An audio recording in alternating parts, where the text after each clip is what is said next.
Has been temporarily closed down this morning. This follows a large fire which broke out at the airport. Now plumes of smoke have risen high in the air, shutting down one of East Africa's most important transport hubs.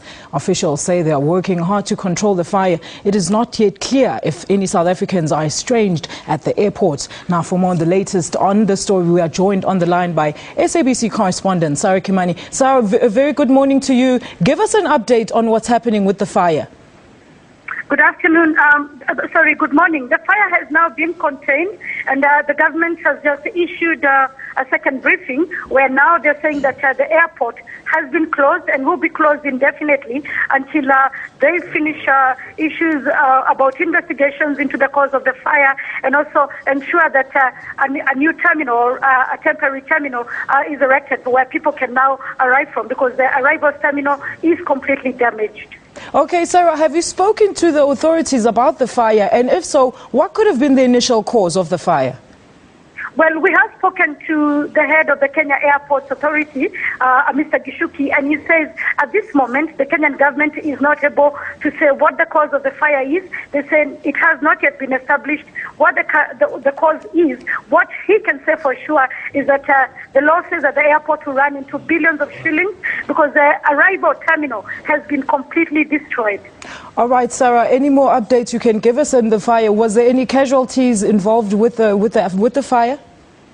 No, there are no casualties. No casualties have been reported because when the fire started, it started as a little fire smoldering at one corner of the airport. And before it could become very huge, most of the people inside the airport had been evacuated. We've spoken to two South African nationals who were heading out of Nairobi to Cameroon, and they said they were there from the time the fire started to when it has been contained.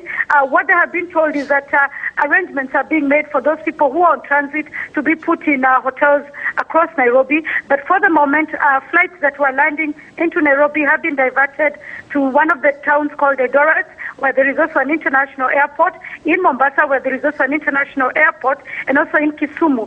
They say if the situation then goes out of hand, and if those three airports are overwhelmed, then the country may be forced to divert some of the flights to Entebbe International Airport in Uganda.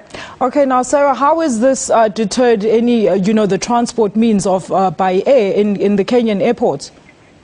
Well, what it's going to do is that it will definitely affect transport, air transport in and out of the East African region, because Nairobi, apart from Addis Ababa in Ethiopia, Nairobi is the other gateway out of East Africa into other parts of the continent, and especially the West African region, the Central African region. All the flights into that area pass through Nairobi.